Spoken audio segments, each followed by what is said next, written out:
This is Public Access Signals from the Other Side, Part 23, plus campaign, I don't know, debrief or something. I don't know what to call it yet. It'll be called something in the YouTube title. Um, we're doing a night phase, pretty quick night phase, where we are going to resolve the Pale Horse mystery. And I'll remind you that last time you determined that basically Karen Chrysler sabotaged Kate, which made it so that Kate could not win her race against death. And Karen did this because Karen had designs on Kate and thought that, like, you know, if she couldn't have Kate in this world, maybe she could have her in the afterlife, right? And also there was some jealousy going on about being who was the true racing queen of DeGoya County, right? Um, and so you got a 13 on your answer a question, which means you have unlocked the ability to resolve this by helping Kate essentially get her revenge and then getting a rematch against Death. Also, because you got a 12 plus, the big man might show up during the resolution, or at least during this phase at some point. So that's another thing to keep in mind. I'll be handling all the big man stuff, but I think the rest of it is up to you all as players. I don't think we even need to see the latchkeys during any of this Karen business, unless it's just sort of like behind the scenes latchkey maneuverings or whatever. We're going to keep this really just like kind of vignettes, I think.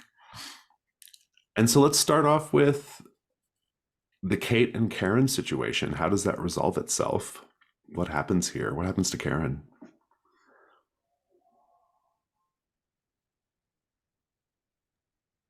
Yeah, I think Karen, maybe wants to prove again, being reminded of this whole racing queen situation, that she is in fact the racing queen now. So she participates in one of those races. And I think we see, like maybe she's even winning. She's doing really well. And I think we hear like her radio blasting, rock music, whatever. It goes like all staticky, just like the white noise. There's a crackling voice. And I think for a moment she swears she hears Kate. And then her car just flips over the railing. We see it, like action movie style, once, twice, goes over, and it just crashes. I like it. That's great. What happened to Karen's car?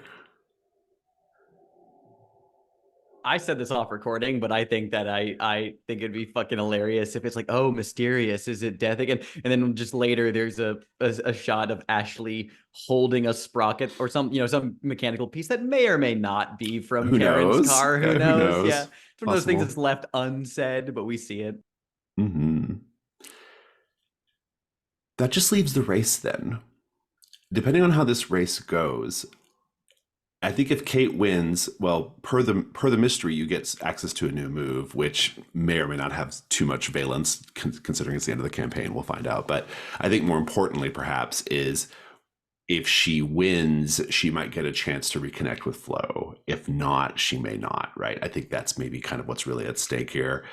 And I'm coming up with this sort of on the fly custom move for dealing with this race, which is the roll will be made just generally by someone at the table, plus the number of latchkeys who have the need for speed condition. How many latchkeys is that currently? None of us. That is none of you presently. I will give you a +1 though, because you got a 12 plus on the roll. So who wants to make the roll to see first if Kate will be? Well, let's have the setup first. Ben, what does this look like as Death and Kate are getting ready to race off the line? Like, what car is Kate driving, for one thing? And then also, we haven't really seen Kate, which I think is okay. It's okay if she just exists as an unseen, entity behind the wheel, behind tinted glass. But what's happening here as they get ready to take off?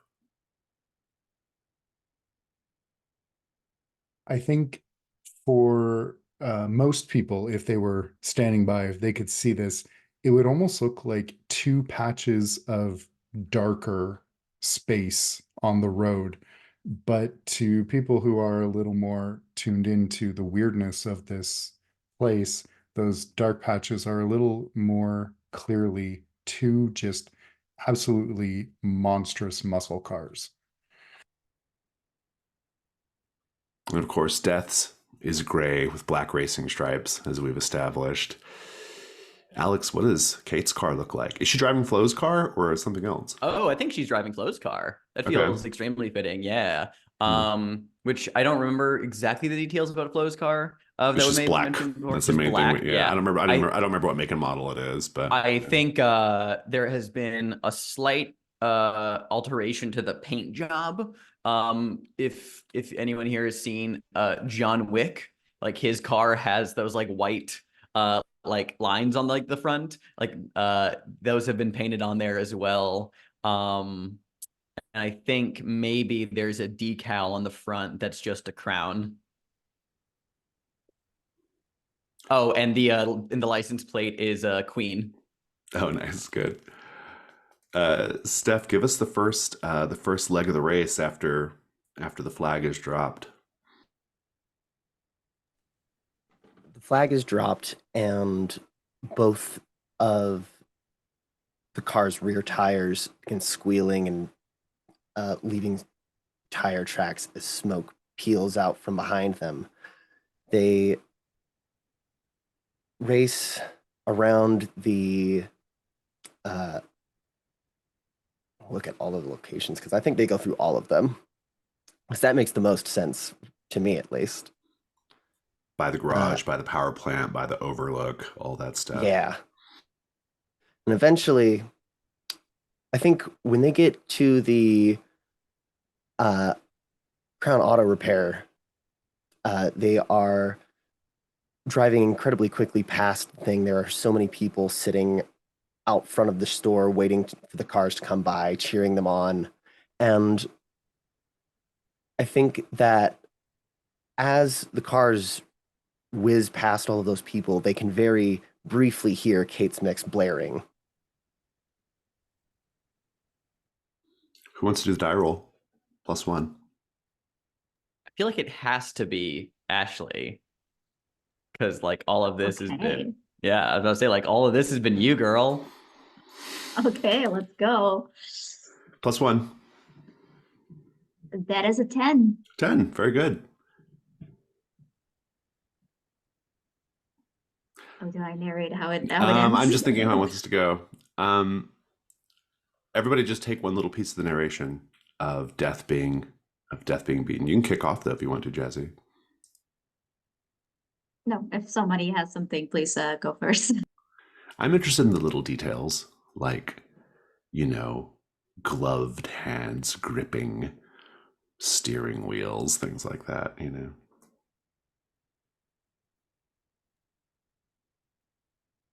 Sure, then I think maybe the radio starts out playing Another One Bites the Dust. And then I think the music changes, like almost like it's, like a fight, like it starts warbling and changes. And it changes into Eye of the Tiger. It changes into Eye of the Tiger as Kate's car starts winning. And I think in contrast to the roar of Kate's engine and the sound of Eye of the Tiger, the other car is unnaturally silent. You don't even hear the wheels on the road.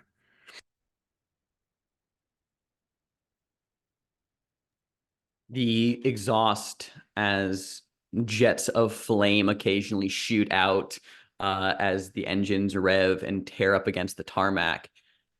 Kate's car is like a dragon spitting gouts of fire every so often, roaring defiantly as it tears down the raceway, whereas Death's indeed is more like grave mist. It never releases any visible or even audible exhaust. It is this, to phrase it like this, watching the car feels cold in that weird sense of like breathing on winter's like on like a really freezing cold winter day.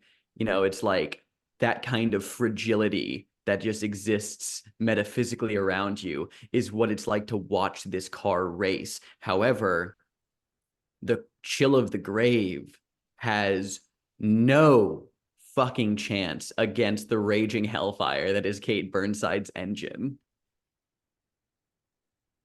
And as the two vehicles approach the finish line right after the hairpin curve, we can see as they take the hairpin curve to get to the finish line, we can see Kate on the tight inside of it, pushing Death's car toward the edge. And for just a brief moment, we can see the right rear tire of Death's car go off the edge of the hairpin curve. Who wants to bring it home?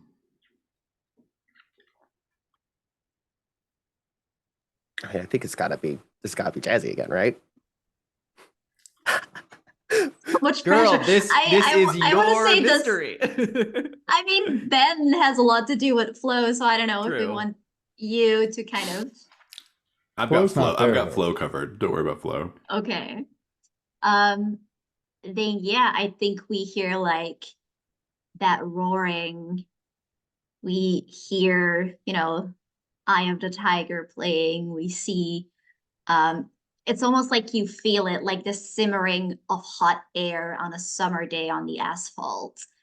And the car just keeps going. And I think we just get that shot of the car keeps going impossibly far, and the shot gets wider and wider, like we are Death chasing it and realizing that this car is slipping out from our grip and we will never catch up to it.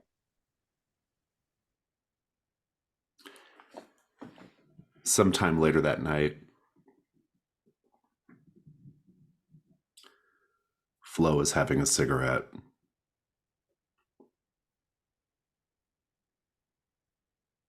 Out by Morgenstern's place.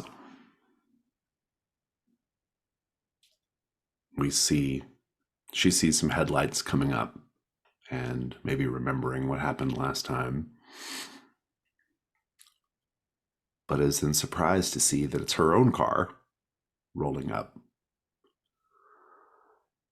idling.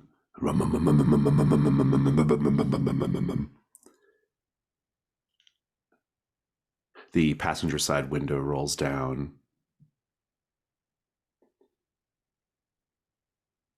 And Kate's Mix is playing Close to Me by The Cure, which was Kate and Flo's song right before Kate had her accident. Flo looks back at Morgenstern's mansion, looks down the hill at all of DeGoya County, and she just looks at the person behind the steering wheel and says, "It took you long enough." And she opens the passenger side door and gets in, and they peel off. And we'll wrap up this night phase with our latchkeys, reunited in body and spirit at Rodenbecker Street.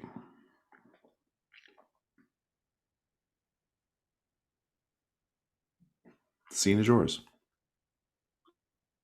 Guys, I think I was Ashley will- possessed by a god. Okay. Really? No, we are not starting like this. Okay, Topher, do we want to start with gifts? I have gifts. I Wait, was what? gonna. I couldn't get anything. That's not fair. Ashley, you no, didn't that's tell any fine. of us that you were getting gifts. Well, it's just something small. Listen, I got you all this, and she will give everyone a very sharp kitchen knife and matching friendship bracelets. I mean, yeah, it's really funny. I feel like we're gonna need both of these things in like a day or so. Sean immediately puts on the friendship bracelet just Not a word. Oh yeah, same. Nathan is like looking at his friendship bracelet and he just goes, "It's TWO, not TOO," into me. And but this is really nice. Thank you. Oh, why would you spell it like that? Doesn't matter. I can make a new one if you need it. Nope, it's all good. Honestly, I kind of it actually is more endearing this way. Anyway, thank you. That's very nice of you.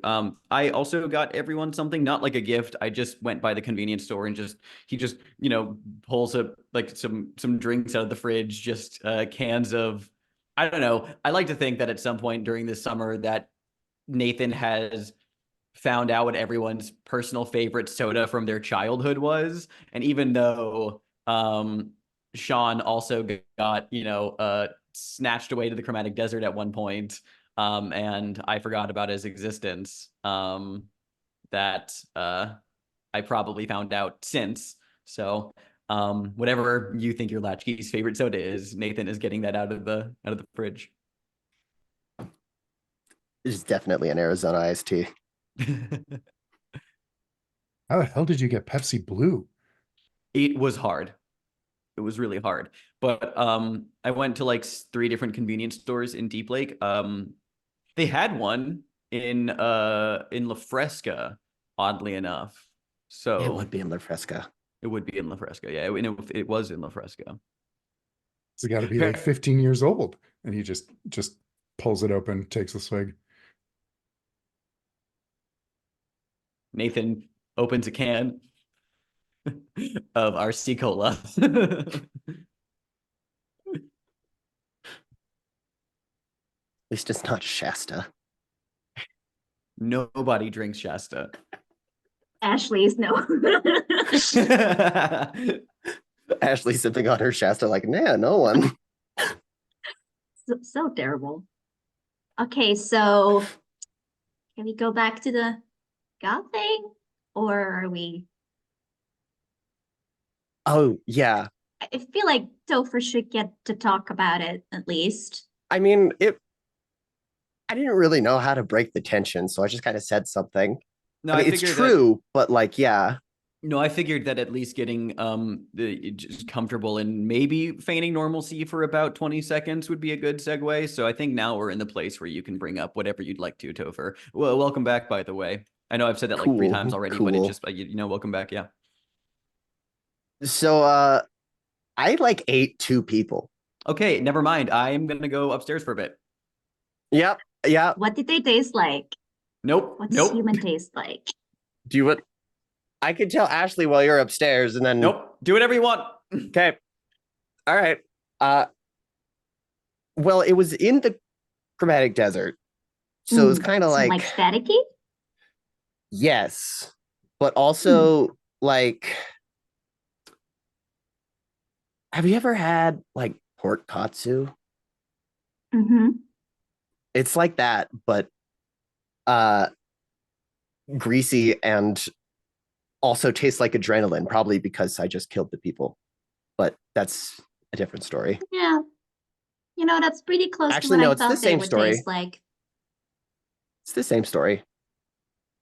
Yeah, so one of them, there's like, so back there, in addition to all the cameras and stuff, there's like this whole backstage thing going on. And I was sitting in makeup and they were making me into a 10, which I think is the big booming You're already a 10. clicker zombies. Oh, thank you. Anyways, and then they were like, oh no, we don't need you. But I was sitting there for like 2 hours and it was really annoying. And then I remembered about that little tape that we watched that wasn't an Odyssey tape, but was still fucking creepy. And then I got really hungry and I kind of ate the assistant. And then I felt really strong and even hungrier. And then later, when you didn't kill Atlas, Sean. That was, I ate his soul. Oh. He tasted a lot more like beef jerky. Hmm. So a soul tastes like beef jerky. Interesting. I think the other one was a soul also. I think it's just because he was kind of like dry and wrinkly. Mm. And do you like still want to eat people? And I like dangle No, my so hand in that's, front of you. I mean, the Topher will just gently bite it. Not really. I don't know. Okay. Do you No, think like after I ate him though, like all these teeth kind of opened up in my stomach, and I had like a whole gaping maw thing, and I was like really excited to eat more people, and then Darkstar happened, and now I'm fine. I don't have teeth in my gut either, which is cool. In retrospect, it was really uncomfortable. do you At the think moment, I loved it. do you think that's how you become one of them? Or one of the ways you become one of whatever they are? Could be. I mean, either that or like a minion of one. I don't know, you didn't feel like a minion when we pulled you out. No, it sort of felt like I was the god, and I was also definitely trying to eat you guys. I'm sorry. That's okay. I am a snack. Nathan's coming back downstairs at that point. I mean, yeah, fair. No, You you guys can't done? blame me. You guys Alright, done talking about cannibalism, please? Are we? sure. Okay. Okay. It's been a long I'm just week. gonna memory hole this whole thing. Memory No, hole? it's important that we know how not to become one of them. They're not going to be nicer to us from now on. No, I'm just glad Topher's back. Let's gonna focus on that. Yeah, I was about to say, you guys, this is the first real quiet moment any of us have had all summer where at least something, there's not anything at the moment begging for our attention. This whole summer, we've been pulled in one direction or another at any given point. There was always something immediately on our to-do list. And yeah, well, we came here to find out, what happened to TV Odyssey and all that. We've just gotten involved in so much more. This is honestly the first time I've felt like relaxed, and I just wanted to vocalize that I want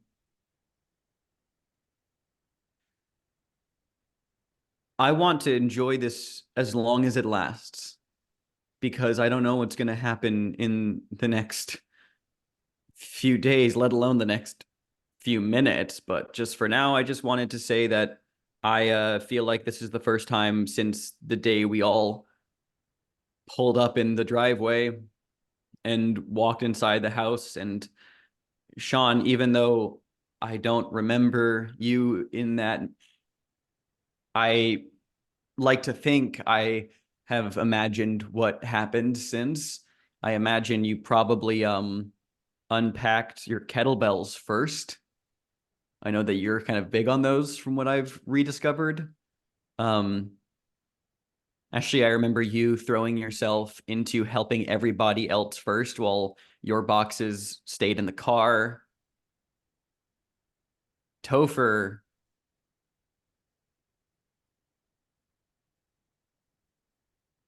I have to remind myself, the player. I haven't forgotten Topher at all this entire time, right? Nope. No. And No, because Topher, Topher never always yeah. And did Topher forget me at any point when I went over? Yes. Yes. Yeah, looks over at Topher and says, and Topher, you don't, I mean, I imagine Ashley didn't remember helping me either, but I remember, but you and I, we talked a lot about um um uh just a lot of things. I I'm getting locked up.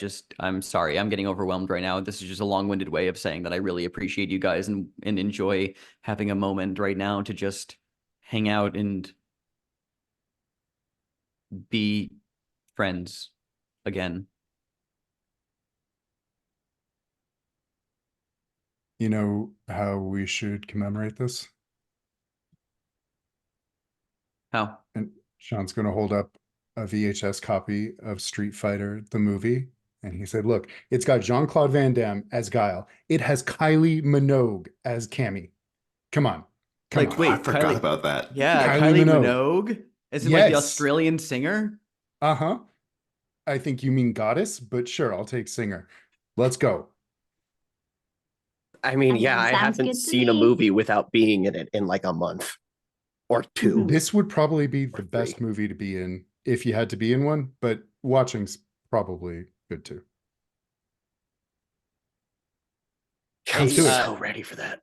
Nathan actually looks over at Ashley as Sean and Topher are probably, jazzing themselves up in the background, getting ready to watch a tape. Nathan looks over at Ashley and says, "You want to make those like mug brownies again?" I love making those. I thought you had to make them. You taught me how to make them. No, you made them on one of our first real nights watching tape here, and I made up Rick, but I think I've improved since then. You actually ate the one I made, and you really didn't like it, but you still took the time to like thank me for making it for you all the same. It was really nice. I didn't feel really that pitied, but yeah, you Oh, taught that's me. so embarrassing. I must have had a crush on you like right from the start. Gross. I need to go. Let's I'll go be right make back. some. Okay. She's like clearly teasing, like she did not.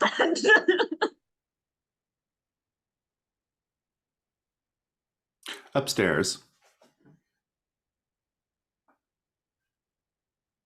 Casey and Elliot are playing a board game.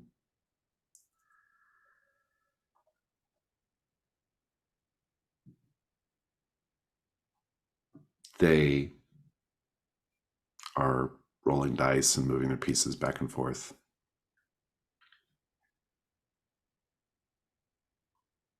Casey is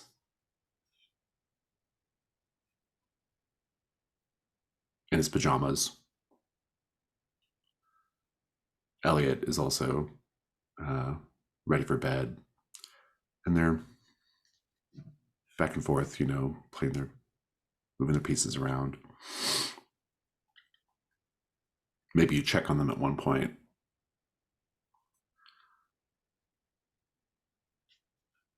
At one point, you hear them roughhousing a little bit, like boys do.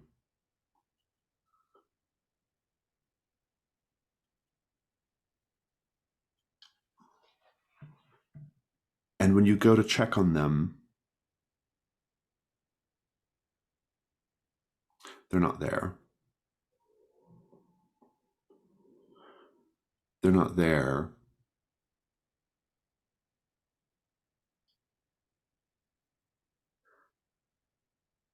But the moon is coming through the window, very bright and white.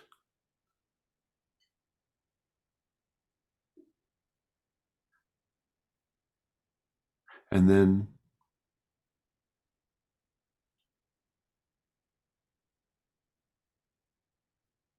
the camera just pans over to the closet of that room. Maybe you step on one of the game pieces. And as one of you, it doesn't matter who, maybe you all do, reaches your hand to go for the closet door to see what's in there.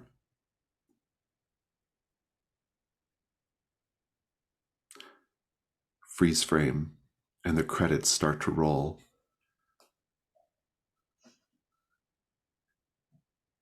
Until next time, that concludes the regular order of the campaign. Let's go to our dawn phase, our last dawn phase.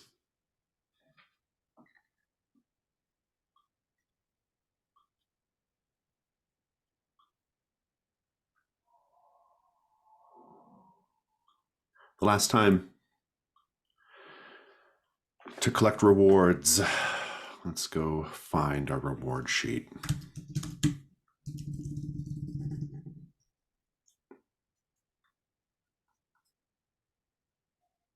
Pale horse.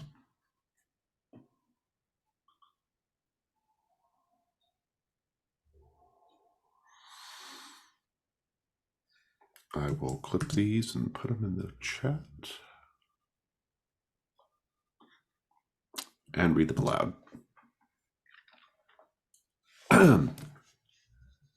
Kate's 1970 Chevrolet Chevelle SS restored. Add it to your corner of the house. Kate Burnside becomes a recurring side character. You can consult her.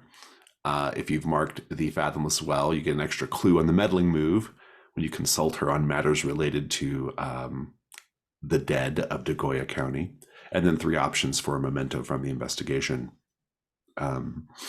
Yeah, so who wants what?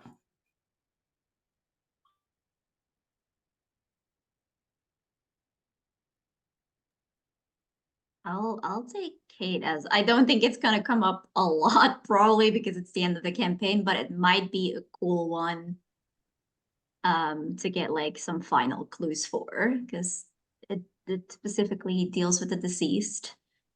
So yeah, I'll take that one unless somebody else wants it. I think I'll just get a memento. I'll take it from Topher. Wow, that's uncanny because I was going to take one from you. I think that. Oh, what was the gas station called? Oh, that wasn't part of this mystery. That was part of Dog Told Me To, that we intertwined it, huh? Could be Okay. another gas station. Who knows? I think that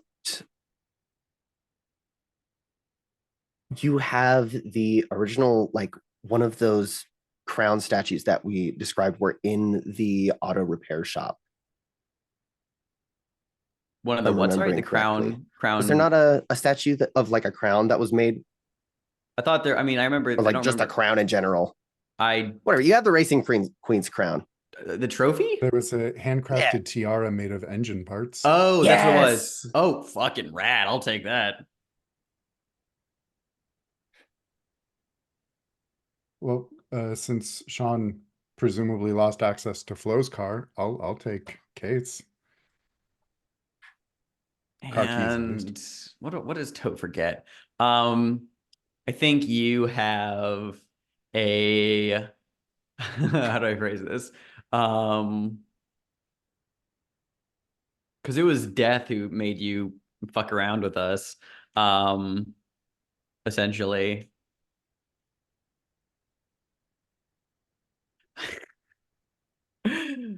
I think you have a new driver's license with no expiration date. A little handwritten note on the back just says, "You did good, kid."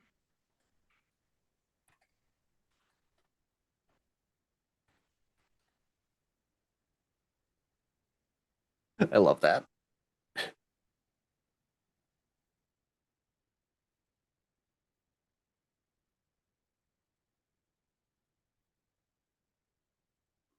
Is that everybody's rewards? Mhm. Last time answering Dawn questions, did you resolve a mystery? Yes, you did. And I think that wraps up advancements on everyone. So there's no need to answer any more questions.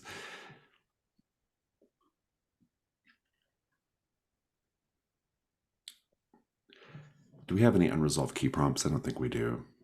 Yeah. Very well. Let's take a 5-minute break. At this point, we will swing over into our meta conversation about the campaign, but we'll take 5 and come back and do that.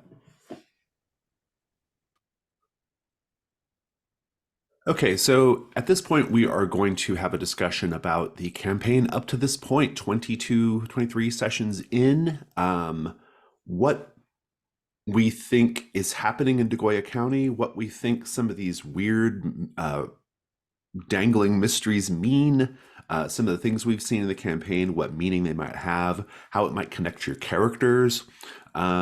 Where are your latchkeys in this, and what is their feeling on what's going on, and what kind of trajectory do you see for them as well? I will note here a couple of things. One, if you are watching this video and you don't care to like see this part of the story, you can definitely stop watching and just pick up with us next week in the next video when we actually do the TV Odyssey mystery. I know some people don't really want to hear the sort of like, you know, that meta kind of conversation, but if you're into that and you want to stick around with us, that's great. Another thing I want to note is that nothing we say here today is necessarily what's true or what's going to be the case when we do the TV Odyssey mystery, but it's mostly just to get some ideas going. If there is something that gets said today that appeals to me and fits my vision of what the final mystery is going to look like, then I will absolutely take it. Yeah, I mean, the story so far, these characters came to New Mexico on a lark, basically, after having met on an online forum to search for evidence of this TV station that they and a few other people believe existed, but no one else seems to remember. They got these Odyssey tapes, which are the only remaining physical evidence of the TV station. The Odyssey tapes themselves didn't really have any particular clues about what happened at TV Odyssey, except that their appearance in the story just seemed to deepen the weirdness going on all around the characters in Degoya County, which is a very strange place indeed, a place that seems to sit on some sort of nexus point of interdimensional rifts. And we have all these like entities, some of them bad, some of them kind of good. It's unclear. We have a town with a lot of weird history, a town with a lot of violence and death. And we don't have to make sense of it. I think that there's something to be said about ambiguity in storytelling and leaving things ambiguous. And I think that once this campaign is complete, there will be there will probably be more questions posed than answered. And I think that's good because I like the idea of people pondering what some of it means. And yeah, so there's no pressure to like come to like definitive thoughts on anything. Mostly just curious what everyone thinks and to kind of review some of the mysteries we've done. And so I think I'll just kick off by asking everyone just at a high level. Let's go big. Let's start big. What do you think happened to TV Odyssey? The thought that's been occurring to me with especially with the this recurring theme of behind the scenes and there's cameras everywhere and the studios all of us have at some point experienced, it feels like to me TV Odyssey is still air quotes active in that like it's now this extra dimensional production that seems like it's transcended and is now doing something on a much wider scale that feels like there's some sort of like presence that it still maintains. It feels like it's still here and everywhere and still active, but that's just at least surface level where my brain has been going. Yeah, that's kind of my idea with it as well. Like in general, it feels like Degoya County in particular is the set that TV Odyssey is effectively surrounding in the meta plane or whatever.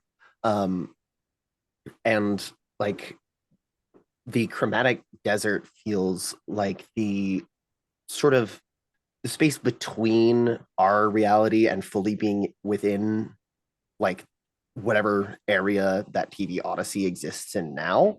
And the idea of like cameras and recording things definitely has to do with like how further in it goes. I feel like there's something about being able to see the cameras and everything like that while you're in the Chromatic Desert, but not able to see the rest of TV Odyssey. Like there's some sort of important link there. Yeah, I was. I Go ahead. I was also thinking that the garden and the TV station might be linked in the sense that maybe what they call the garden is what we would call the station, because, you know, like the station is kind of nothing more than sort of this base of operations, right? That's like where the signal comes from.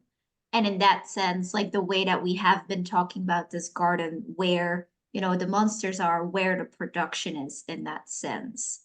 And I think we've like sort of set up this, like it feels to me more than just they're making a story. It feels like they're trying to elicit things from us, like they need certain reactions or certain things to happen, and they have been trying to like manipulate us into doing that. Which I think is like a big part of why we can't find the station as the latchkeys, because that's sort of the point, right? It almost seems like it was bait in a sense to kind of lure us here. When did the station disappear again? 92. 92. So before the station like disappeared, when we were still living in Deep Lake, there are a couple of things like that I know have been mentioned that happened before their official disappearance. And one of them was back from the Whisper, which we had established that the Whisper was a Great Hungry that was made by TV Odyssey. So, and the Whisper, we remember stuff about like from our childhood about hearing rumors about that, indicates that they may have been doing that before their official, transcendence or whatever you want to call. But it really does feel like, yeah, they are what they want something from us. They're making good television. There's something about they are making a production. Something is happening that more than anything, they are trying to film this, whatever it is, and that we play a part in that some way. I mean, not to get all Brindleverse conspiracy theorist over here, details about the garden involved. I will say though, with the man in the silver suit, which I'm excited to talk about him more. But I remember when I attempted to contact the big man, I instead contacted him, and then after a little bit of conversation, he said that they can connect me to the garden. Like they would then transfer me to to the garden to converse with the big man. That points to me that the garden is not necessarily the same thing as the studio where they're broadcasting from. It's at least parallel to that in some way, where it's, I mean, to just do the zoom out, like on the wider Brindleverse scale of things, keep incorporating at least the idea that the garden is this place the big man has reached where he is keeping the old gods. Are the old gods the Great Hunger? Is the Great Hunger something else? I don't know. But like it's keeping them at bay in some way and holding something stable. Because I know that we've heard that quote before, and also just using my knowledge from the book itself of just like it comes up in the between. It comes up in it comes up in Brindlewood Bay. Yeah, it's a whole it's a whole thing. Yeah, it's like Brindleverse. It's this other dimension that he is kind of the steward of now, and is holding. And I've heard mention of like, he's keeping the storm at bay there, and that is preventing the old gods from waking up from their sleep in the garden. Yeah, there's this idea that the big man, aka the man in the sun mask, aka the wanderer, aka Del Sol. Del Sol, like there's this idea that he is in a garden, this figurative place, this metaphorical place. And inside this garden are children / old gods / great hungers / entities that he is watching over. That like feels, that's really consistent. And that came up a lot in this campaign as well. And the wild card element is the man in the silver suit and the effect of the moon. as a sort of contrapoint to Well, the sun. that's Cyrus Abernathy.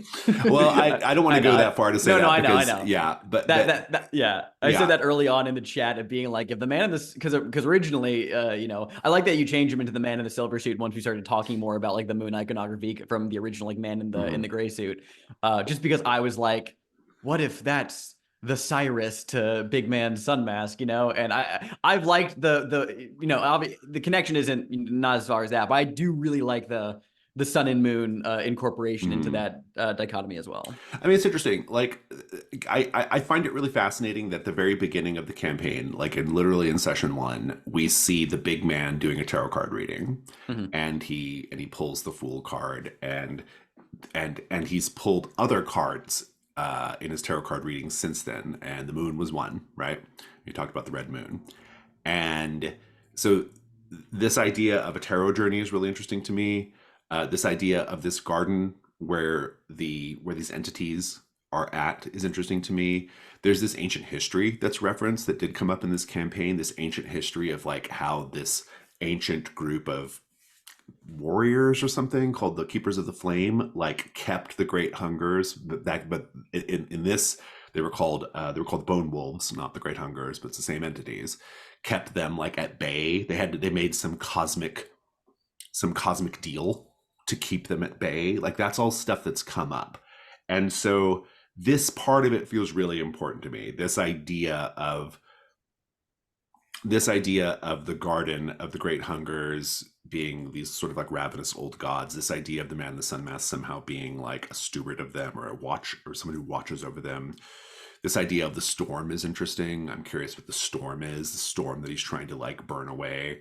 But then that it inevitably leads us back to DeGoya County, the TV station, and the Latchkeys, right? Like that's the really curious part. That's like, what does that have to do with it, right? I don't think any of those sort of weird metaphysical esoteric things are an accident. I don't think they are just a red herring. I think there's something there, and I think it's connected to TV Odyssey and the Latchkeys. I have a thought on that, and please, someone else is welcome to interrupt me at any point. But so all the stuff with the garden and the big man, the Great Hungers, that feels not secondary, but like I said before, like there's like it's similar to its position to whatever's going on TV Odyssey. It's parallel to it. There are kind of like two things at play here: the grander cosmic events that are happening around the big man and this garden, and then there are we'll just call it the fuck around and find out side, where it's, oh, surprise, surprise, Phineas Waitley did something with a TV station and is in some way messing in powers that are outside the scope of the mortal realm. It feels like to me that TV Odyssey knew about the strangeness of DeGoya County, this ancient history, this nexus of cosmic, powers, and began to experiment and manipulate it, and that they are adversarial in some way to the big man's ambitions, because I think they are basically, and I think the reason why the man in the silver suit could say, transition him to the garden, is that maybe they are the storm in some way, or maybe there's something else that they have like boxed and walled up kind of control of this like cosmic scale of things, because whatever they're doing ties directly into whatever the big man has been trying to like keep at bay or shutter the doors against, right? Maybe the man in the silver suit is Phineas Waitley. I don't know. Yeah, the Waitleys are interesting. I think the five of us are familiar enough with the Between to speak on this, even though some of this didn't come up directly in the campaign. And the thing that we know from the Between, this is a canonical thing in the Between, is that one of those mysteries, the Waitley camera, involves a camera that allows the wielder to open up a portal to another dimension, right? And I don't think it's too much of a stretch to say that whatever technology was in the Waitley camera made its way across the Atlantic to to this TV station in New Mexico. Like that's what I was definitely implying when I wrote the game, Mhm. right? I was definitely implying that Phineas Waitley and his TV station is somehow connected to the Waitley camera, right? You don't need to know that to enjoy public access, but we all know it, and I think it's an interesting detail. And I think it does speak to this idea that Alex is saying of like at TV Odyssey, they managed to do something that like fucked up the program, right? Like they were not meant to be doing whatever they were doing over there, right? Like they tapped into something they were not supposed to tap into. But the problem with that theory, though, is that the Waitley camera, like the Phineas Waitley arriving in Degoya County and building the station doesn't happen until 1977, and there's plenty of shit going on in Degoya County before 1977, right? No, that's what I was getting at, is that the stuff, I mean, like, yeah, we're still figuring out what's happening with Degoya County, but at least on the level of like, at what point TV Odyssey intersected with that, there was already weird shit happening on, and then they got here and they then capitalized it. They capitalized on it. Yeah, that's what I'm wondering. Yeah. Quite literally, like light through a camera lens. You know, it's like, let's say that this pure white signal that we Mhm. know is some great cosmic power that is very bad, right? Mhm. And that clearly the chromatic desert exists. I think we've even like said that there's like a connection between like the pure white signal and the chromatic desert, in that just like the chromatic desert is this kind of para reality like that might have ties to it. I don't recall a lot of the details there, but anyway, clearly we know that Phineas Waitley, with his, when he invented the studio, it was like new camera technology on like capturing extremely, you know, good like footage. And it's like from a technological level, you know, metaphorically, it's like taking that light from this power that is clearly, you know, centered here, and then, you know, putting it through That's broadcasting interesting. technology. I yeah. recently read Silver Nitrate by Sylvia Garcia Moreno, and it's kind of a spoiler, I guess, but the whole idea behind Silver Nitrate is that there's this like cult, this cult that has they're doing magical rituals, but to increase the power and the long lastingness of their rituals, they're filming them under this theory that like the silver nitrate in the film is like silver as a magical medium, and the fact that the rituals being performed can be performed over and over again because it's on film, like makes the spell last forever, right? Essentially, right? Like it's a permanent, like we did the spell, but it's like we did it, like we're doing it all the time forever, right? So like the power like lasts forever because we put it on film, right? It's an interesting concept. And when you said that, Alex, that reminded me of that just now. Like it reminded me of this idea of like maybe there was something like that going on at TV Odyssey. Like, what if the people who were making the shows were inadvertently like muttering, you know, incantations into the world, magic into the world? We're tapping into like whatever this is in Degoya County. I don't know if that's what's happening, but I think it's I fascinating. feel like it idea. also sort of like has this element, you know, if you do something and it's not filmed, it's kind of like Schrodinger's thing, you know, like sure it happened, but nobody can know that it happened. But once you put it on these tapes and like these Odyssey tapes that are being distributed, and you know, also like why are the latchkeys finding them? Like why so specifically are we finding them? And it almost feels like, you know, like if there is some sort of emotional response, or like there's like something there that is keeping this magic alive, or is feeding these old gods, then it has to be filmed, and it has to be certain people that we keep, you know, like keep in these heightened emotional states by showing them these terrible tapes over and over and over again. And like to me, it felt like it was honing in on us, on like the latchkeys, because we are inadvertently feeding these gods. And I think we had like some element there maybe where the station is like funneling that energy, because we have like some mysteries with, you know, like old gods and cosmic energies and like all that stuff. I have actually something I want to take from what you just said that occurred to me now, because I know that in like the text of the game, it mentions that you can't copy Odyssey tapes to new mediums and they don't play during the daytime. They only play at night. Well,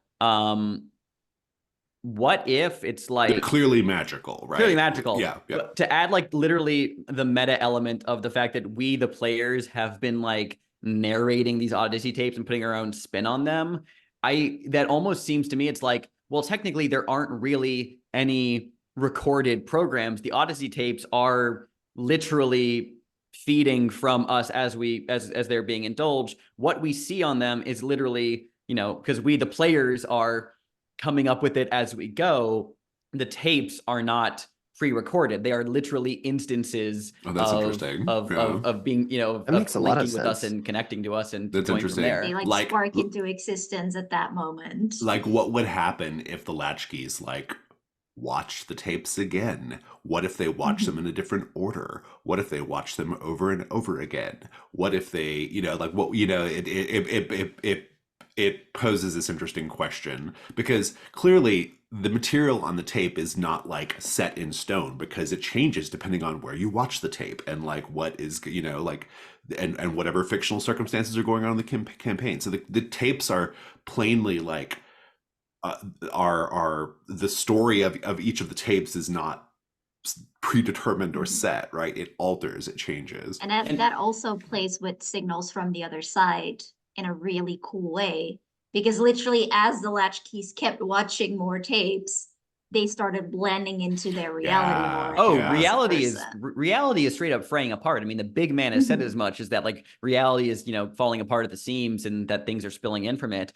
And the fact that also, again, on the us like an out of character actual game structure level happened because the more Odyssey tapes we watch is the campaign timer, then I feel like that can also be incorporated into the narrative as well, is that literally the more of that we've been doing, the more is like the swelling against reality, that things are falling apart, because maybe TV Odyssey needed us, like, because like, you know, it needed, in order to realign with reality and get closer to reality to accomplish whatever it wants to do, it required this process of getting us to watch these tapes and to like thin that cosmic barrier, which It's sort of re-anchoring them to our reality through us. Which makes me feel like that they're, you know, when they disappeared, that wasn't intentional. Like they got fucking yeeted out into the cosmic, you know, existence.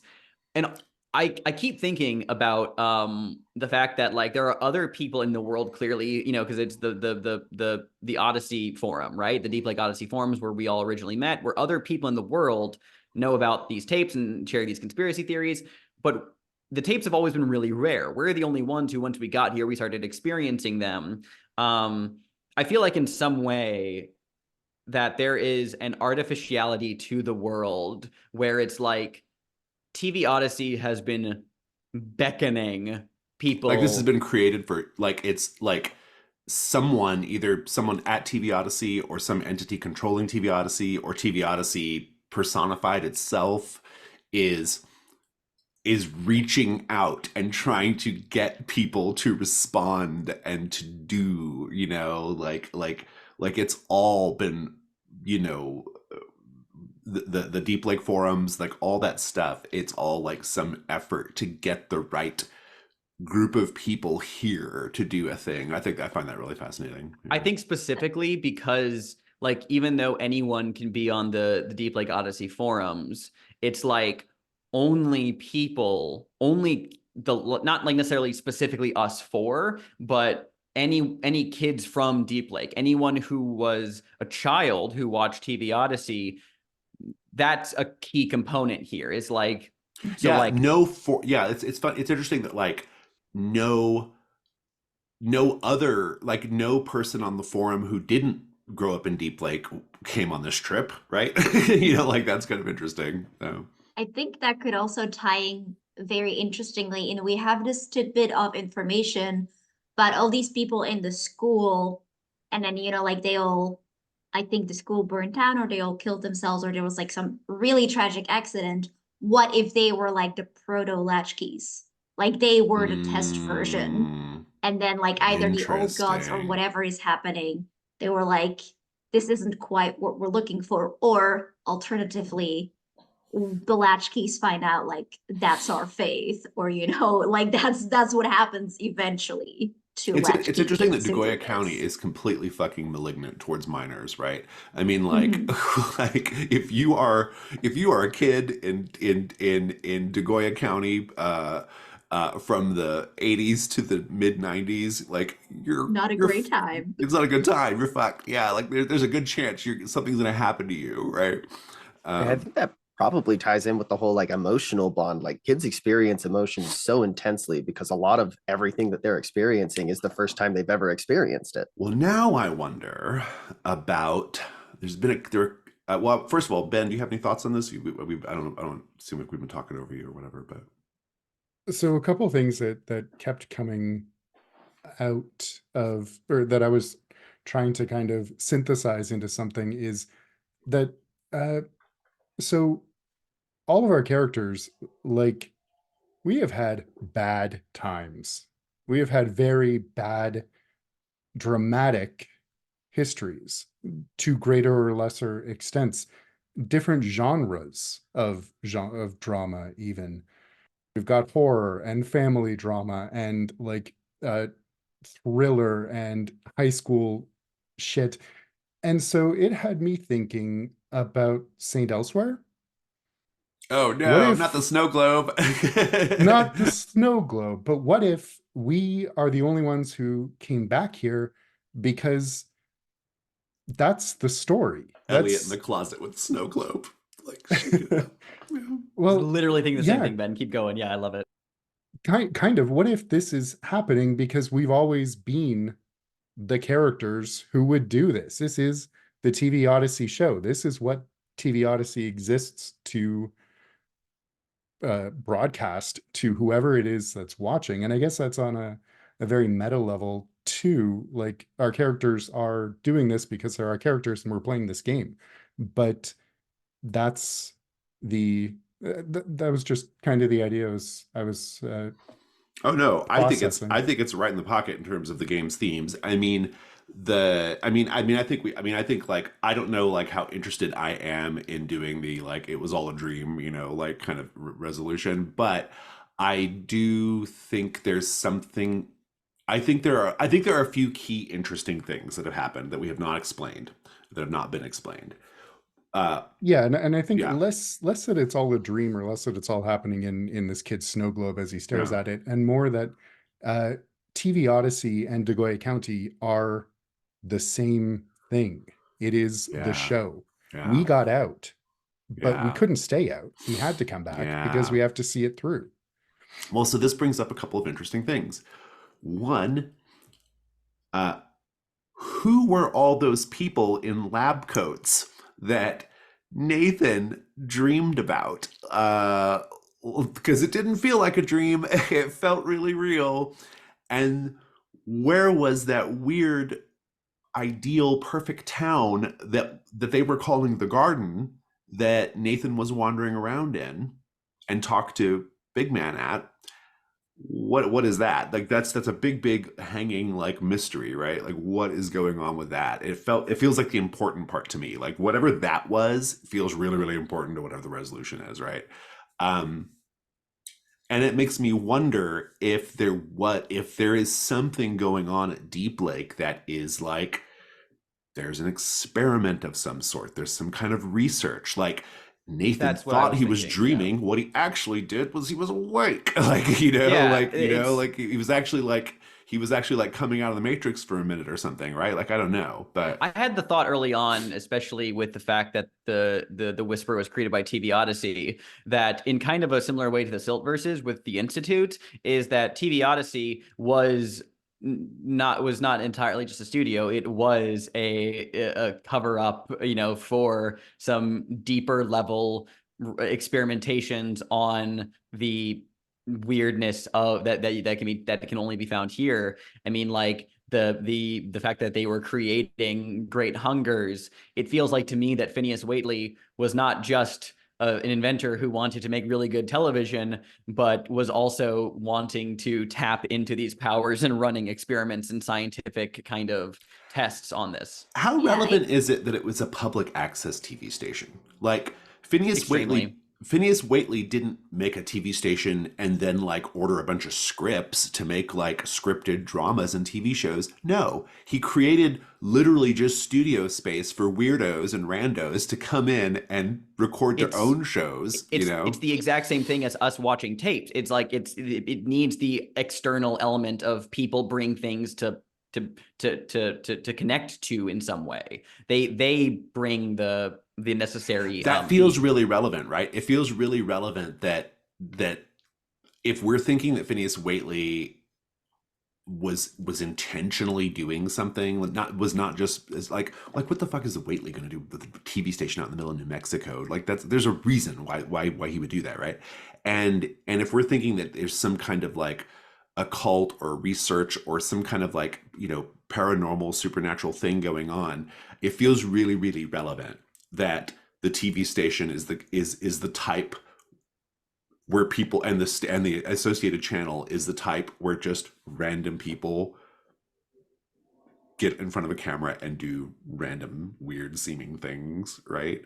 And that it's not like a scripted, produced like thing. I don't know. That feels relevant to me, but maybe I'm reading too much into it. I just posted in the chat. I'll just read it out loud for the audience. Honestly, I think that anyone who broadcasted on TV Odyssey, any of those weirdos, as Jason puts it, who like came with the show and like did their thing there, were ultimately cannibalized by the station and converted and like amalgamated into the station and its cosmic energy. Hence why they only appear on the tapes, and those people aren't still around. Like we don't. Paula Palmer, is not still around in Deep Lake and kicking, and no one remembers her because everyone who had a show there at some point got consumed and is now just part of the mass. They got chromatic deserted, right? I mean, ultimately, you know. What feels interesting to me about the experiment angle is I think like Ashley's story can sort of lean that way because, we established with the Whisper that everything was fine. And then suddenly her mother was like, after watching TV Odyssey, she got it in her head that Ashley, had her frequencies wrong and was influenced by this tape. And I think, what we have established around Ashley is definitely that she is like some kind of not entirely human, is she full on an escaped entity? Is she indeed someone who got affected by this experiment? And it feels like that might have been like whether, she's quote unquote a vessel, so to speak, whether that was the intent to find people who could hold in these captured gods or these other entities, or whether it's like, can we make a hybrid?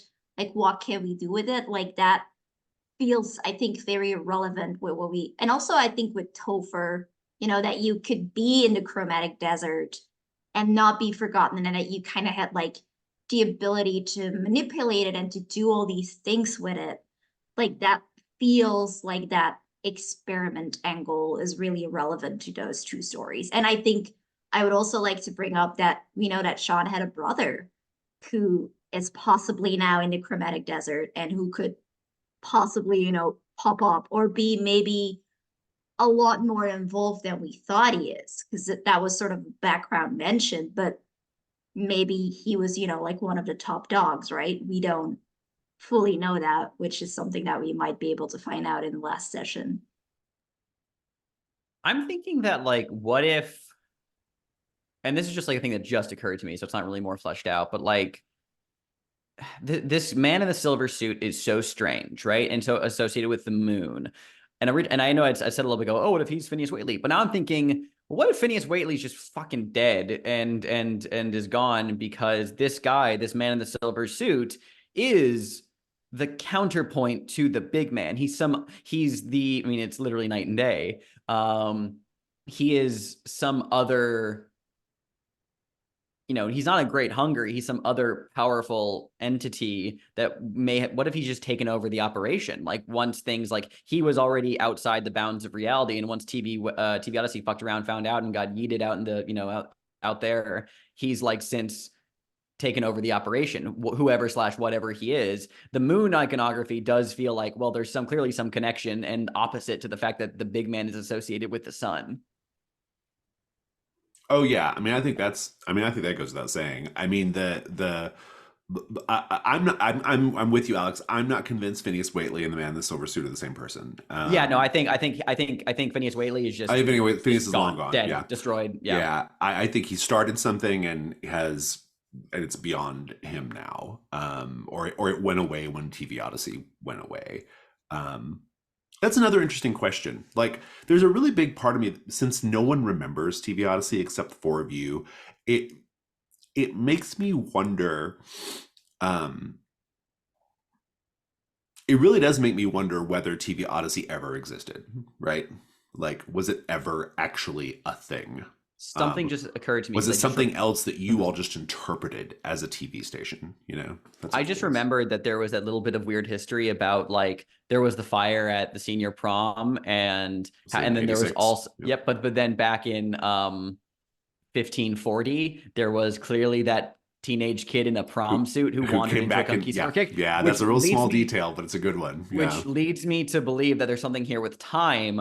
What if TV Odyssey is actually back in, that before history period? Like, it's outside of time and in that distant past where things like the great renders of flesh and the flame keepers and the Skystone dwellers were, right? And the fact that, like, that they kept the great hungers at bay. I'm getting a little like Skyrim with this, because the concept of like Alduin being like banished by, hundreds of years ago by people, he was actually sent forward in time, and why he emerges in Skyrim.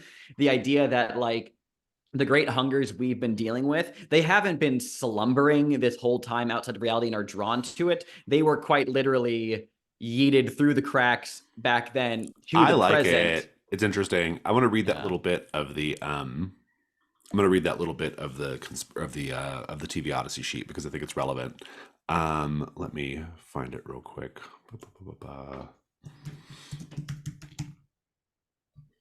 Here we go. So we have these interesting historical details. 690,000 BP, the great render of flesh, pleased with the wanderers for making copious sacrifices of blood and bone before his impossible altar, gifts them with a titanic pillar made of screaming skin, infused with ancient magics, a weapon they can use to destroy the fire cults once and for all.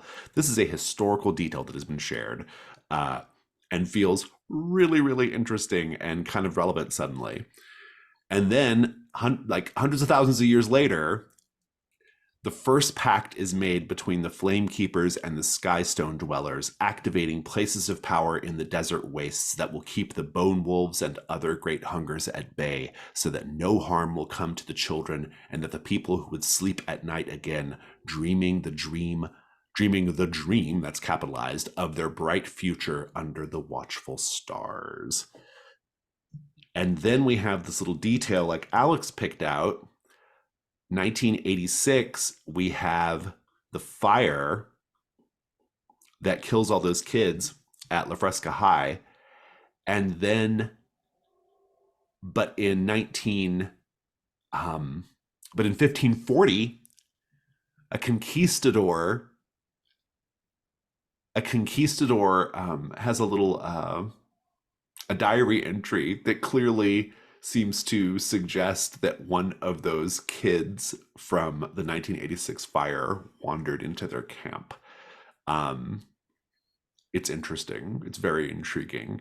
And there's something intriguing about this idea of like this really, really ancient history that somehow it's looping into the present day, right? Like it's a fascinating idea. And I think that's clearly what the game means to imply, right? But what it means in terms of this campaign, I'm not 100% sure yet, but I like it. I've been talking a lot, so I'm going to be quiet for a bit and let other people talk and share ideas.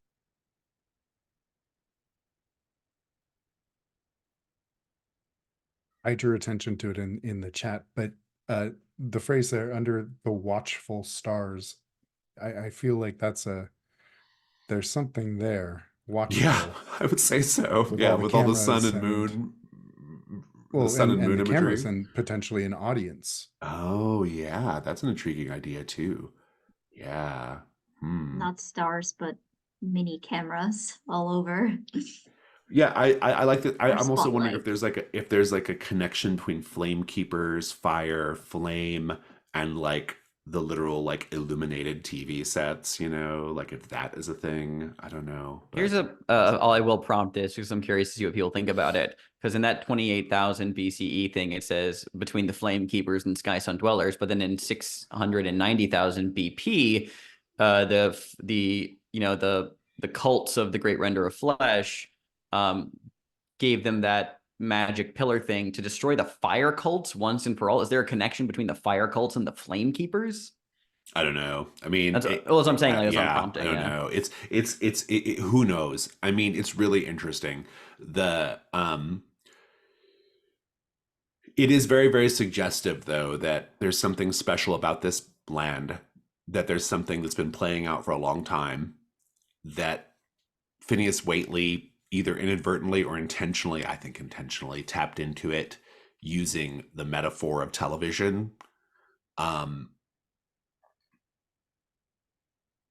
And yeah, I don't know. The disappearance of the TV Odyssey station is the. I mean, that's the mystery. That's the big mystery, right? That we'll be figuring out next time. But just the play with time of things going maybe back in time or even forward in time really strongly gives me the impression that these great hungers are the ones we've encountered are coming from that distant past. They emerged from that past because of the cracks in reality that, because TV Odyssey is kind of everywhere and nowhere. It's back then, it's here, it's there, it's nowhere. Yeah, stuff like that. What if As the they show TV up in our Odyssey time, didn't it just- actually disappear at all? Like yeah, maybe yeah. we're just experiencing a different Dagoya County than the world. We've walked back into what TV Odyssey existed to do in the first place. Yeah. I was about to say, Also- like, it feels like a lot of this might be artificial in some way. But also, we have no idea what the station, actually looked like or is like. So it might well be operating in ways that we don't expect the TV station to look right. Because like one detail that stood out to me that I thought was interesting with all the garden metaphors is that somewhere right at the beginning, I don't remember like quite what it was, but someone mentioned that like strange things started happening, back when that old Rodenbecker killed a bunch of snakes. Yeah. And like Yeah. snakes and gardens, that feels very ancient. It feels really Yeah. it That relevant. feels Yeah. very, Yeah. like all of that. And I'm thinking, like we also have these Rodenbeckers, like these super old family. Like it kind of also feels to me like they might have a hand to it. And even maybe like the man in the silver suit might maybe be, the original Rodenbecker or something. I And don't that's, think like, the man in the silver suit gaslight. is a person. I don't think he's a. I think Like he's not a person. I'm not saying that the original Rodenbecker was a person. Oh, That was okay. what I'm implying, that Gotcha. they're not quite. I do think that the garden snake, the heaven and hell metaphors are really hard to deny, right? Yeah. I mean, it's really, really hard to overlook. I mean, but I also wonder, but it also makes me wonder if like those are also metaphors, right? Like this idea of heaven and hell in the garden also are metaphors. Like it's a different way of understanding some more fundamental truth at the heart of all of this, At least on the TV Odyssey side of things, I'm also remembering the maintenance tunnels from Zagreus Yes. that exist all throughout the town inexplicably for no reason. And if we are taking this idea of like, what if Deep Lake is just a big television set for TV Odyssey's programming? It's The tunnels just like, are how the workers got back and forth. Yeah. And kept invisible from the people. Yeah. I had that thought a long time ago. I was like, could it be that The kind Truman of thing? Show. Yeah, that would be interesting. Yeah. Like what are those tunnels doing down there?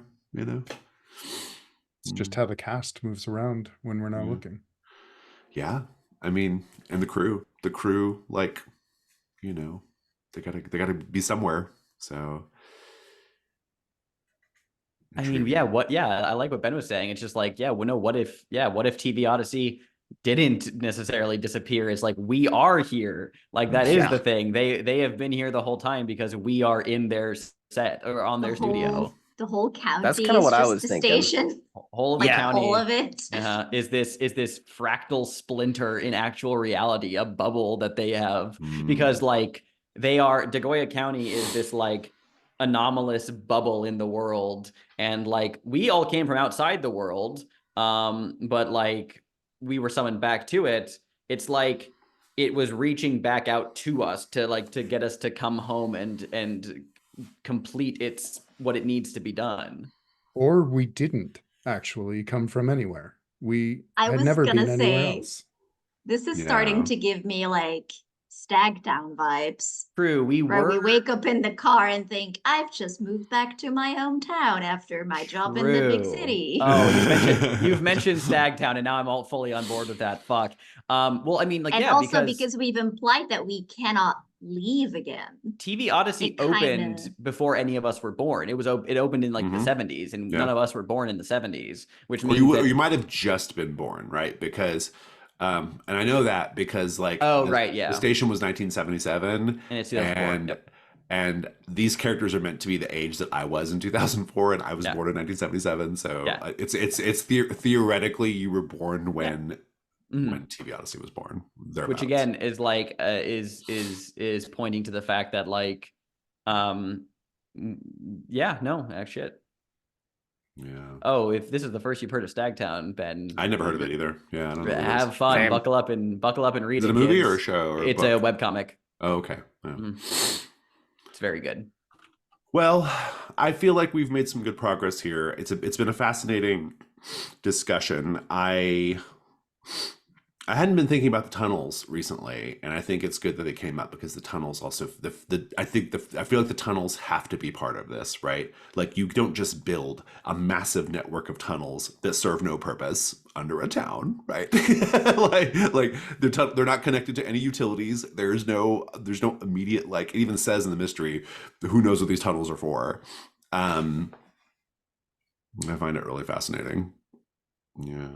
I'd be curious, as the author of that mystery, Alex, what did you originally think the tunnels were? So I originally just kind of left them as an anomaly, as just like I had no deeper thoughts on why they were there. I was inspired by like real life steam and utility tunnels because I think they're a very cool space to like this underground that seems to connect a bunch of places a lot of like cities have. It's a very cool concept, and also just the idea because Zagreus was very much inspired by like some specific creepypastas I grew up reading. That like there are tunnels and things that are just like common forgotten aspects of urban life are really good in horror potentials, but I did specifically say that they don't appear to have any actual like purpose for existing, that like the pipes and the wires don't actually connect to anything, oddly enough. And I didn't have a deeper thought on that. I just thought, well, what if there's just weird tunnels that serve... It's a mysterious thing. Yeah, it's a mysterious. I yeah, intentionally left there as a mystery, but I think that it totally works as this Yeah, no. Well, no, concept, it's probably it's. I know there definitely doesn't need to be a meaning. I just was curious if you had any thoughts. One other thing that just occurred to me: at one point early in the campaign, the big man said that the tapes are like tarot cards, but instead of using them to learn about the future, you use them to learn about the past. What does that mean? the continuing connection to the past that we've already established thus far. Yeah, the more of them we watched, the more of them came through from the past into our reality, because the Great Hungers were also made partially from us watching the tapes. They and were, that yeah, inspiration from the tapes our summoned characters. them, right? And not to like, Yeah. and I'm not saying this because I want to spit on anyone who believes in tarot. Absolutely not the case. But it also feels correct in the same way as just being like, when you're doing a tarot reading, there's a lot of like personal interpretation of like, I think that's a perfectly legit way to look at tarot cards, which is it's in the interpretation, it's in the moment instinct, right? And if we're taking the idea that these Odyssey tapes are literally bring to it, bring what we bring to it is, well, we were connecting to Mhm. that distant past where the great hungers were banished from. Mm. We were connecting to them. We were giving them form in the present day. You were giving them life. You were giving them. You were bringing something we were to we it. were we Yeah. were the receiver signaled in that case. Yeah, Yeah, giving yeah. connecting They the were circuit. banished from the past into the future. Yep, as I said. It's so fascinating because like then it begs the question. See, the curious thing then is, if I remember correctly, Big Man gave you at least one or two of these tapes, right? And and now my question is, why would he do that if he's trying to keep the Great Hungers? He clearly didn't want the Great Hungers to like escape into the world.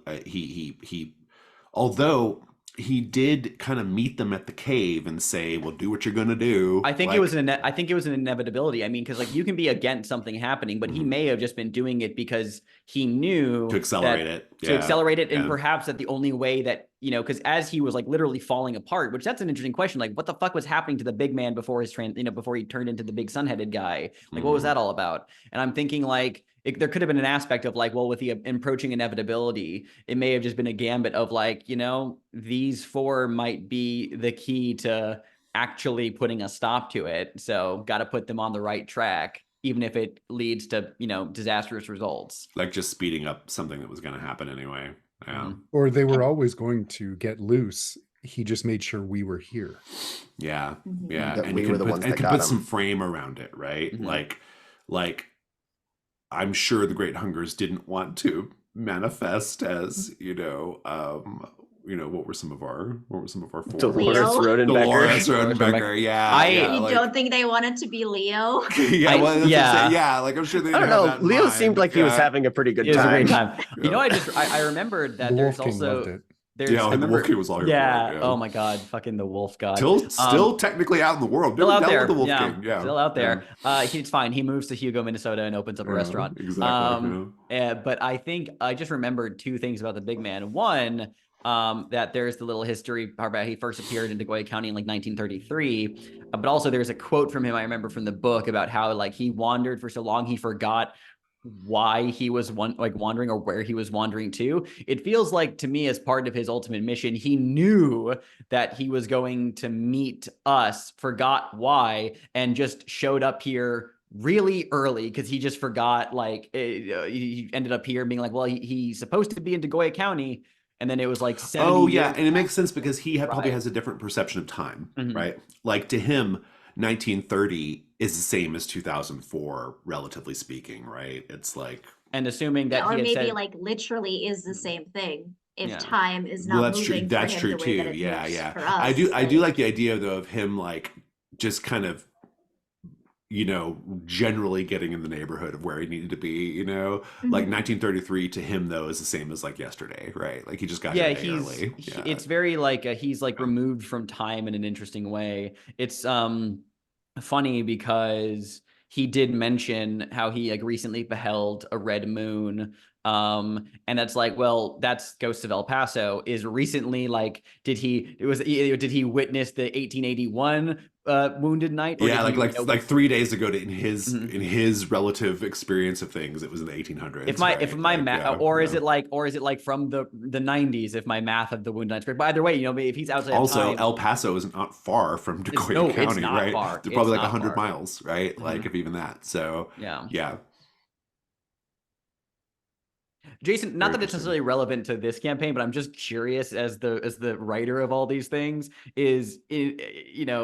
if you do have any thoughts on like what is the like air quotes cohesive or otherwise idea about the connection between Big Man, Man in the Sun, Mask, Del Sol in this like progression of like, because they take distinct forms. And they have different they appearances. do. Mhm. They do. I know that that's just like there's no necessarily real connection there, but if you had to ascribe one, So I will say that there is no like I have no thoughts on like what the exact meaning of him is. He does appear in all of the games and he does take a slightly different form. It's not 100% guaranteed they're the same entity, but I don't think you have to imagine too far to think that to realize that's probably the case, that they are the same individual. I don't have any particular thoughts on it, but I will say that the way I've always perceived these characters, both even like their original incarnations in games that I ran prior to the Brindleverse games, right? Like in Monster Hearts, my Monster Hearts campaigns, for example, even in Dungeon World. This character, it wasn't so much about like what their meaning in the story is as much as what their role in the story is. And their role is always to have a certain degree of knowledge that operates almost at a meta level, right? Like they are the narrator, they are the crypt keeper, they are the log lady, they are the person who has a level of understanding that's just like one layer outside of the present understanding of the in fiction characters, right? They're sort of like an intermediary. They have an intermediary level of understanding between players and characters, right? That's how I've always perceived the character. Their specific role in the Brindleverse games, I don't want to say what I think it is because I want tables to bring their own meaning to it, right? And as a result, I have resisted the temptation to just say this is what it all means, right? But my feeling on it at the moment, my current personal interpretation based off the games I've been playing lately, would be that they are a sort of like cosmic guardian type character in opposition to in my estimation, in opposition to a collective group of forces that are represented by moons and wolves. So Mr. Big Bad, Officer Barker, other entities, the Bone Wolves. Like there's this idea of dogs and wolves being bad, and the moon being bad, and the sun being, if not good, being benevolent, right? Well, I mean, quite literally, yeah. with the day and night move, you're safer in the day than you And are there's the day, in the night. yeah, exactly. That's precisely right. And like, so that's my current thinking on it. I don't think it's an accident. Well, it is an accident, but I think it's a happy one that a lot of the evil things in all these games are wolf or dog based, right? Like I think that's like an intentional thing that obviously comes from folklore, because the devil is often associated with black dogs, and then you have like things like werewolves and things like that. And not quite the case in Brindlewood's, Children of Persephone, but the Fragrant Void is a realm of complete darkness. So it keeps that theme of like darkness and stuff like that. Yeah. Brindlewood Bay doesn't have it so much, except I suppose the closest thing you could like maybe say is that there's a connection to like the underworld and the idea of Kerberos and stuff. Although Persephone is very, very often associated with the moon, so there is that angle, right? Like Persephone is often associated with like moon and moon. I mean, spirit, it's like what you feminine said of just being right? like it's metaphors and like for something on a bigger scale that takes different shapes here and there. Yeah. Also, I don't think, in my personal interpretation, is that Brindlewood Bay doesn't exist in the reality of the other Brindleverse characters. It is a TV show, right? And so there's that part of it also, Interesting. right? Yeah. It is a TV show that makes reference to things that exist in these people's reality, but it's just a TV show. That's my feeling on it. How interesting that public access is about the meanings of TV stations and TV shows and reality, right? So, yeah. But anyway, on that note, I feel good about this conversation. Is there anything else, any other points anybody wants to bring up before we go? All right. Well, next week we will, we might be able to finish the whole TV Odyssey mystery next week. We'll see. But if not, we'll certainly finish it within 2 sessions. Very, very excited to see what comes of it all. But before we go, the credits stop rolling. Your hand pulls open the closet door. An adult Casey is laying on the floor of the closet, his body twisted and beaten and broken. His nose is bloodied.